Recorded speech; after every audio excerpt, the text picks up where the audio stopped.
comfortable on the shot, so you can actually superimpose the white ball onto the blue ball. It's a three-quarter ball shot. And now the reverse of the three-quarter ball shot, where you're trying to cover up with the white ball a quarter of the blue. The great advantage of this potting method is that you're not actually aiming for an imaginary spot on the ball. You're actually putting one disc onto another disc, which is much easier to visualise. You might wonder about what happens when you don't get a perfect angle on a shot, say it's not a half ball shot or it's not a three-quarter ball shot, and say the white ball is there. Well, that would be a thick half ball shot, and you recognise that after a while.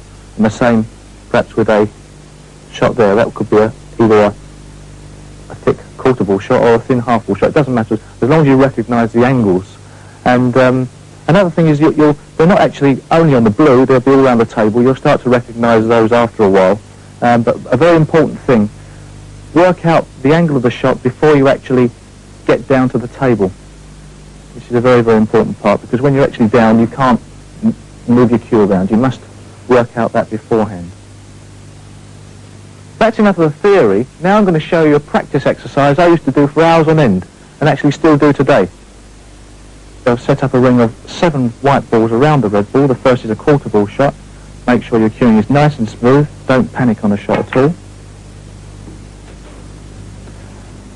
Make sure that you stand behind the shot before you play it. Judge the angle of the shot.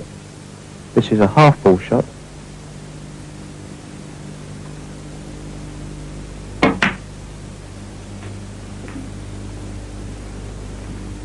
Also try and make sure, as you can see with this three-quarter ball shot, that your head is still until you're confident that the ball has actually gone in the pocket.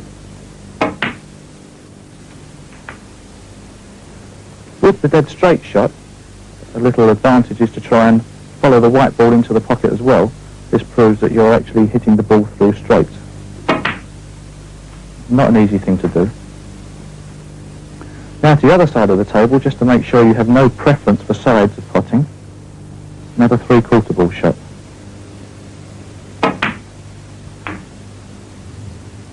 Back again to a half ball shot.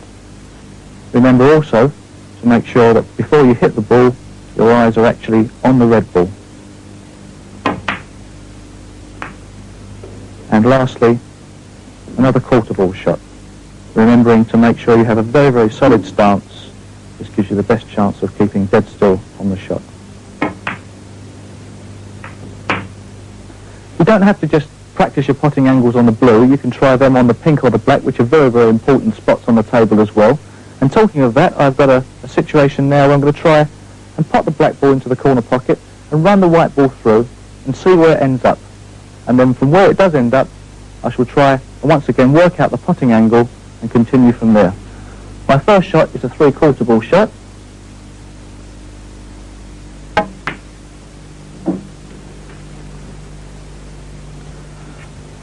Put the black back on the spot.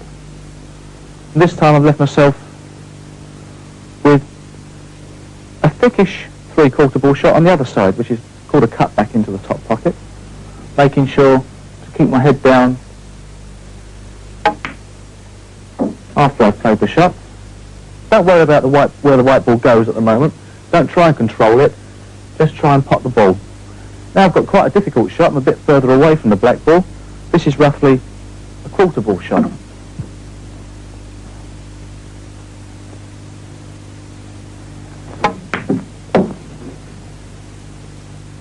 And if you do get too far out of position, just set the white ball up again in a nice place. Start off this time with a half ball shot.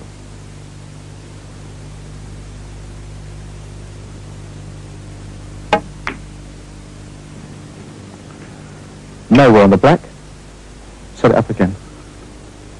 If you feel very confident, you can start trying to alter the position of where the white ball goes. That's getting on to a professional level, so just concentrate really at the moment on smooth cueing. Make sure you're looking at the ball before you hit it, and keep your head down.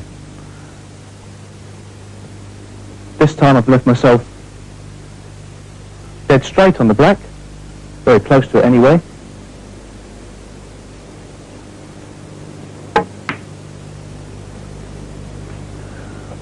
By By now you'll be realising you're not putting too many balls. You'll probably be getting a bit frustrated by this.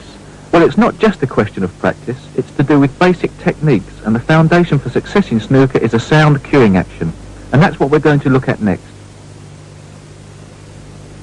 Now, if you've been playing for some time, you might have got into some bad habits or slipped back into doing what feels comfortable but is actually wrong.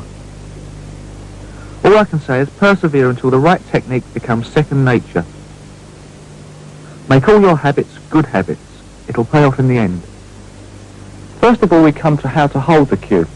I use the word grip reluctantly because that tends to mean that you're actually gripping the cue as tight as you can, and that's something you mustn't do. I hold the cue like this. As you can see from the back, the cue is resting in the finger pads, and the whole hand comes around, the thumb comes through to make the groove for the cue. Now, as to how hard I hold the cue, the amount of tension I actually use with the fingers, as you can see, the cue will actually slide quite nicely through there. As I come to play the shot, the whole hand squeezes around the cue, and that gives a lot of feeling on the shot. So that's why you mustn't grip the cue to start with, otherwise, if you're as tight as you can, there's no way you can start squeezing afterwards. As you can see, the wrist hangs vertical with the rest of the right forearm, which should also be in a line with the ground vertical. Don't hold your wrist out like that, or like that, as both of them are very bad. And also, make sure, just another point, don't hold the cue too soft, because this means there's still too much floppiness in the wrist. As to hold the cue, there's no particular place you're actually going to hold it for every shot, because every shot's different. When I'm playing a normal shot, my wrist and forearm from the side on view hangs vertically, and this is how it should hang. I should be telling you about that later on. If I'm playing a shot off the cushion, where my bridge is a lot closer to the white ball, as you can see, I bring my grip down the cue, and I'm holding there about a foot down the cue. For a power shot, I'm going to have to hold the cue a lot further back, because I need a bit more room to pull my cue back. Or, in a situation where I can't get my bridge in the right position because another ball in the way, I'll have to hold the cue then right at the end, as you can see, with my little finger around the back. This sort of gives you a nice feeling of gripping the cue in a very sort of nice way, and as you can see, plenty of room to squeeze the grip. Coming back to the length of the cue and making sure that your cue is long enough for you and is not on the short side, play a shot that involves having a bridge of about 1.5 feet, and then make sure that when you're down on the shot, that your grip is right at the end and it's still vertical with the ground and not in a full position. If my cue is only that long, I would be in trouble because I'd have to go like that, and that's of course useless. Okay, we're now going to look at the stance. This is the most important part of the whole action because of course the rest of your body is placed upon it. What I'm going to try and do is to put the blue ball into the middle pocket, the white ball is directly in line with it, and the cue for your guide is to make a line with the shot. If I was to stand like this on the shot, I wouldn't have much stability at all. It'd be very easy for me to be pushed over. Also, if I was to stand too square to the shot like that, I would find it very difficult to get down and place my left hand on the table. So there's a compromise between the two. What I do is to actually place my right foot on the line of the shot with my right knee straight, so the whole leg is rigid. The left foot, of course, has got to go out to the left-hand side of the body, and also is bent to give much more stability, a bit like a boxer would be fighting like that, and to make it as solid as possible so there's very little movement, so that the whole of my body won't move at all. So it goes like this roughly. Of course, it varies for each individual. But here's how I stand. The angle there is about 60 degrees, and this gives the best chance of me not falling over, and also being very easy for me to bend down and play the shot comfortably. You may have been told already in a few books to stand with your feet at 45 degrees to the shot, with your hips lined up, say to that pocket over there, and then twist into the shot. The reason I don't like this is because when I'm actually down, my whole body weight tends to want to make me go over in that direction. So I stand much squarer to the table, although not straight square. I stand at 60 degrees because it means that my hips are much more in line with the shot. And when I actually do play to put a straight ball like that, the way I want to go is forward, in line with the shot. This brings me to how you should be balanced on the shot. You don't want to be so far forward that when you actually play the shot, you're straining and want to fall over. Otherwise, there's too much tension on the rest of your left arm. And also, you don't want to be so far forward with your right leg that you have to lean back, because, of course, this means you're actually falling away from the shot and won't get enough power into it when you need to play a power shot.